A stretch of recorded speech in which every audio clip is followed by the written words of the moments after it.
This is the Xiaomi 17 Pro. The star of the show, the little rear screen. Absolutely unrivaled with any other flagship phone. I've never seen a company change less than Xiaomi has here. Welcome back to Re-Review, where we watch all the reviews so you don't have to. Today we're diving deep into the flagship that stirred up the entire smartphone world this year, the Xiaomi 17 Pro Max. It arrived with a clear marketing strategy, adopting the look and naming structure of its biggest rival to secure its position in the premium market. They've adjusted the numbering on their phones to call them the 17s. They've shifted their naming structure to Pro and Pro Max. They've announced the phones a month early in September, all while featuring a very familiar looking camera plateau design. Xiaomi is doing whatever it possibly can to associate with the latest iPhones, and it's doing that so that their premium phones get the same vibe and same positioning as Apple. Now, I'm not sure if it's working or not, but it's surely giving them a lot of attention. The phone is just 8mm thick and weighs only 219 grams, which is way less than iPhone 17 Pro Max, but still packs the massive 7500 mAh battery, which is more than double of what you get on an iPhone. Despite the external similarities,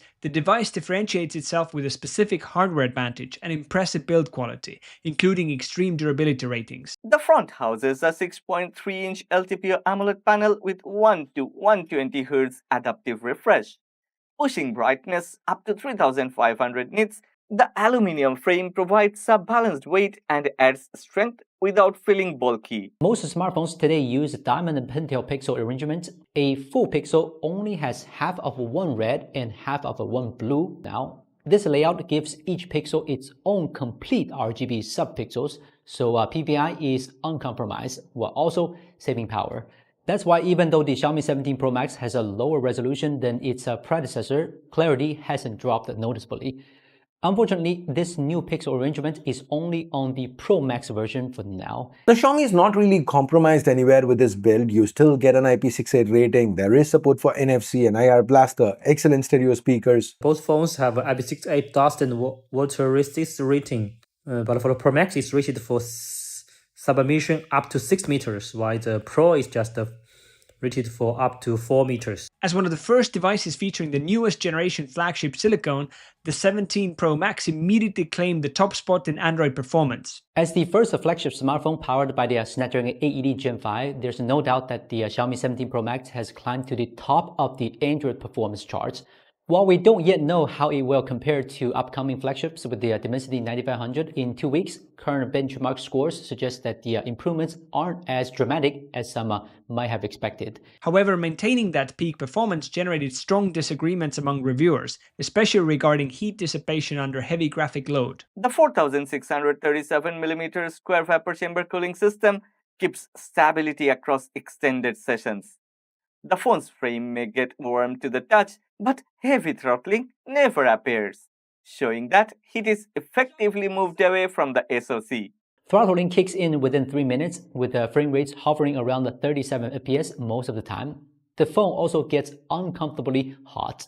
Even worse, during our first Genshin test, a bug caused the CPU frequency to suddenly spike, with the temperatures nearly 50 degrees Celsius. So honestly, I don't recommend this phone for heavy gamers, at least not with the current system version. No overheating whatsoever. 8K video, doesn't get hot. Transferred all my files, all my apps, all my data, didn't get hot. Charged at 100 watts, didn't get hot. So no performance issues, no overheating whatsoever on my device.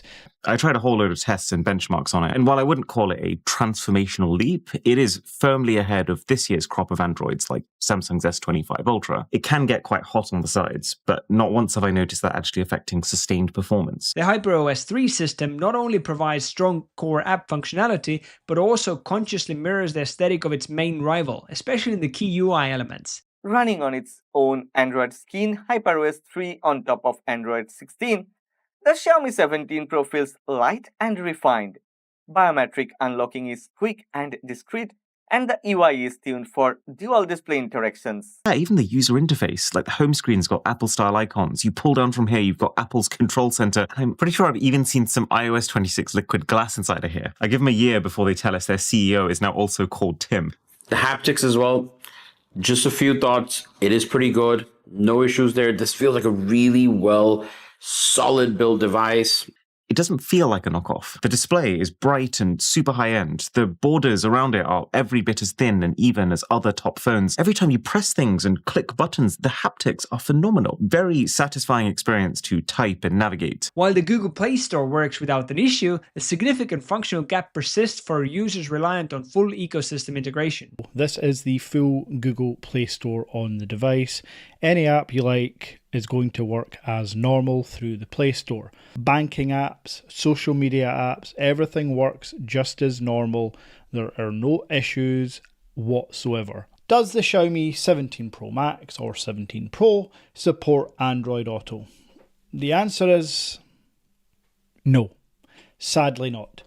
Unlike Honor, unlike Oppo, even Huawei allow Android Auto on the global version. So in some cases, heavy games, opening and closing animations, Adobe Rush, iPhone clearly won. But in some cases like opening social media applications and LumaFusion, Xiaomi did better. In terms of RAM management, iPhone did better. The secondary display is the defining hardware feature, boasting extreme visual quality and specifications nearly identical to the main screen. At the back lies a 2.7-inch AMOLED screen with 904 by 572 resolution. But this one's also 120Hz LTPO, so it can also dip to 1 Hz if needed. And it also goes up to 3500 nits for HDR.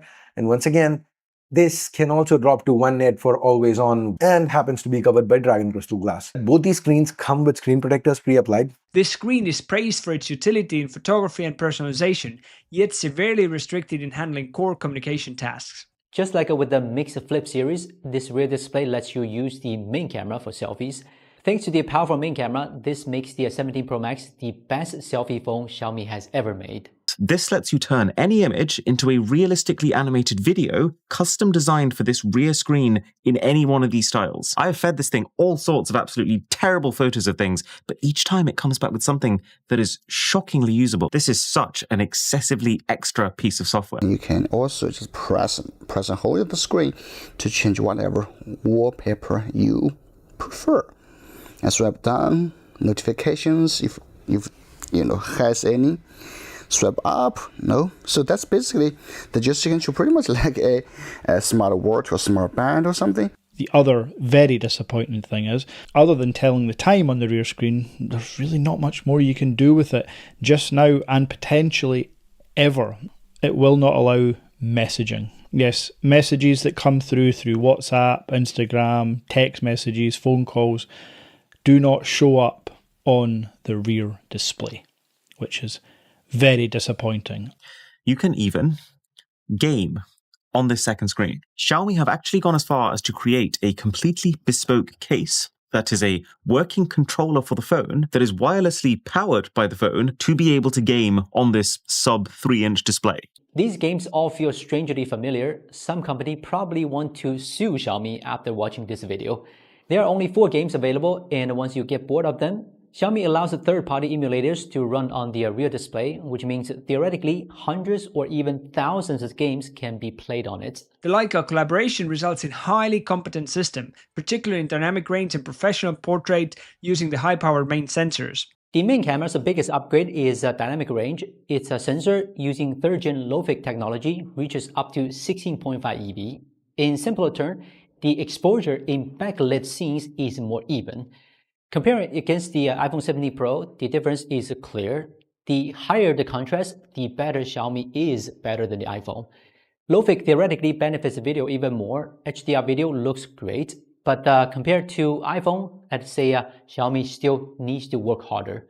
I've been shooting selfie video in 8K resolution, and yeah, it does look a little over-sharpened, but there is absolutely zero doubt in my mind that this is the highest quality selfie video I have ever taken. However, fitting the rear screen forced uncomfortable hardware trade-offs, leading to criticism regarding the ultrawide lens design and the computational methods used for the telephoto zoom. The ultrawide camera was pushed down near the battery, and surprisingly, it's been downgraded.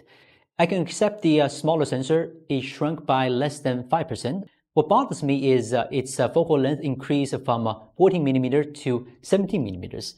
The field of view is significantly narrower. Even the iPhone's front-facing video recording offers a similar field of view, sometimes with a better quality. One of the natural ways a lot of people will use the device is they'll kind of have their hand resting against the camera bump. And in that case, you're going to block the ultra-wide completely. The telephoto camera, on the other hand, received a major upgrade. Meanwhile, common focal lengths like 70mm or 85mm can only be achieved through cropping from the main sensor. Compared with the iPhone 17 Pro, the difference becomes obvious. Are these really just cropped shots? Yes and no. What actually happens is that the 5x telephoto captures the center portion, which is then blended with the cropped main sensor shot. That's why the middle looks super sharp, but the edges don't. The Xiaomi 17 Pro Max sets itself apart with its extreme physical battery capacity and highly advanced charging compatibility. The Pro Max packs a 7,500 mAh cell, the largest among phones, priced over $800. However, charging is the real surprise. 100-watt wired charging is a nice upgrade, filling the battery in 40 minutes. But the real highlight is this. The Xiaomi 17 series now support 100-watt PPS charging. That means even a random Amazon charger can fast charge the 17 Pro Max. Despite the massive capacity, optimization from rivals allow them to close the endurance gap, though the Pro Max maintains exceptional power utility. Shockingly, both the iPhone and Xiaomi went down to just 1% at the same time in the final moment. The iPhone went down first at 13 hours and 31 minutes, right after the Xiaomi 17 Pro Max gave its last shot, lasting 13 hours and 36 minutes, just 5 minutes longer than the iPhone. The Surge G2 chip extends battery health, keeping 80% capacity even after 2000 surge cycles. And don't forget, there's also 22.5 watt reverse charging. Combined with this big battery, this phone doubles as a power bank. At a competitive starting price, the value proposition is strong, but the biggest obstacle remains the phone's limited international release due to regulatory issues concerning the battery size.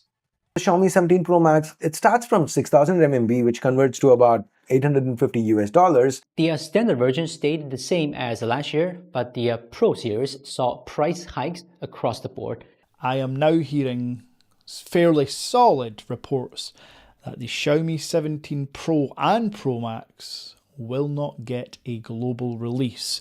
My only hunch is because the battery is just too big on both phones for EU regulations. If you can live with a heavier phone, an entry-level vibration motor, downgraded USB transfer speed from 10 Gbps to 5 Gbps, and worse ultra-wide camera, no anti-reflective coating, need a display and a pre-applied film, then the Xiaomi 17 Pro Max is a good phone for you. You can't deny it's a phone with a strong character.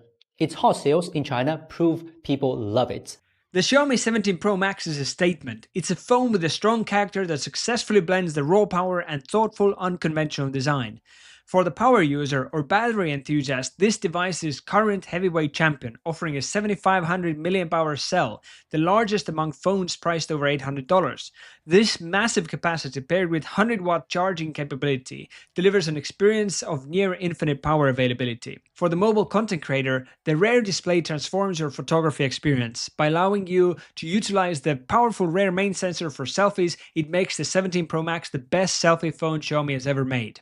However, if you're a user who depends on Google ecosystem features like Android Auto, or it demands flawless sustained gaming performance out of the box, the current device system version and Chinese market tuning may introduce friction. Thank you very much for watching this ultimate roundup review of the Xiaomi 17 Pro Max. Please find links down below for full videos and come back for more re-reviews where we watch older reviews so you don't have to.